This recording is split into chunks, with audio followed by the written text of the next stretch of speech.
Hello guys, আসসালামু আলাইকুম। কেমন আছেন সবাই? নতুন একটি ভিডিও নিয়ে হাজির হলাম। আসলে অবহেলায় অনেক কিছুই নষ্ট হয়ে যায় আমাদের আশেপাশে। কিছু যত্ন নিলে ভালো কিছু করা সম্ভব হয় অবহেলিত জায়গা থেকে। তেমনি কিছু দৃশ্য আমার চোখে পড়লো, সে কারণে এই ভিডিওটা তৈরি করলাম। এটা আমাদের টাঙ্গাইল জেলা মির্জাপুর থানা দেওহাটা। এটা ঢাকা টাঙ্গাইল রুট মহাসড়ক, যেটা এই রুটের সাইডে যে দেখেন জায়গাগুলো, যেগুলো এই রাস্তার আওতাধীন আছে আর কি, বাউন্ডারি করে ইটে দিয়ে ঘিরে দিয়ে যেভাবে জায়গাগুলো ফাঁদি রেখেছে, ফাঁদি বলতে আরবি ভাষায় সফরের মুখে এখনো খালি রেখে দিছে।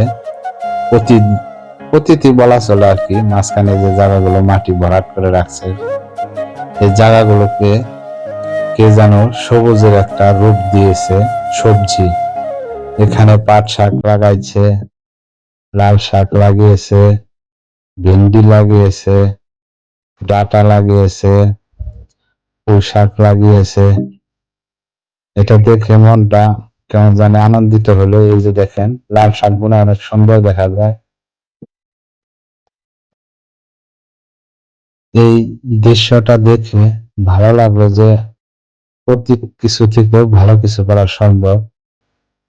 এই দেখেন পাট শাক গুলো অনেক বড় হয়েছে। এগুলো কিন্তু শাক হিসাবে লাগিয়েছিল, কিন্তু এখন অনেক বড় হয়ে গেছে। যে এগুলো লাগিয়েছে তাকে আমি মন থেকে ধন্যবাদ জানাই। এই দেখেন এগুলো ছোট ছোট পাট শাক আছে, ডাঁটা শাক আছে, এপাশে দেখুন বেগুন গাছে আছে। এগুলো লাল শাকের কিছু আগে একটু ছোট, পরে এরকম করছে আর কি। এই দেখেন এগুলো খালি রয়েছে, এগুলোতে কিন্তু করা সম্ভব। হয়তো উদ্যোগ নিয়েছে, পরিষ্কার করতেছে। এটা দেখতে যেমন পরিবেশটা সুন্দর হয়েছে, যে রাস্তারও সৌন্দর্য বৃদ্ধি হয়েছে। এখানে যদি ভিন দেশের কেউ আসে, সে দেখে কিন্তু মুগ্ধ হয়ে যাবে যে প্রতি জায়গাগুলোকে কত সুন্দর একটা রূপ দিয়েছে এই সবজিগুলো রোপণ করে। এটা যেমন খাবারের চাহিদা পূরণ হচ্ছে, পরিবেশের জন্য ভালো হচ্ছে, এবং কি রাস্তারও সৌন্দর্য বৃদ্ধি হচ্ছে, যে রাস্তার পাশেই সবজি।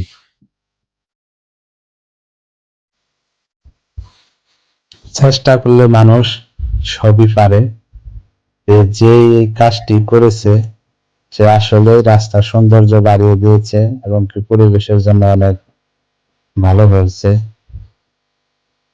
রাস্তার পাশে এই দেখেন, এটা কিন্তু একবারে তাজা সবজি, যে কোনো সময় নিয়ে খাইতে পারবে। এটা সম্ভবত পালং শাক।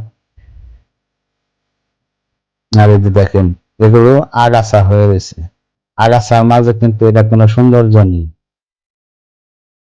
ফুল গাছ, ফুল গাছটার নিচে দেখেন কত আগাছা, ওইরকম সৌন্দর্য নেই। কিন্তু সবজির যে রূপ সৃষ্টি করছে অনেক সুন্দর। সবাই ভালো থাকবেন। আল্লাহ।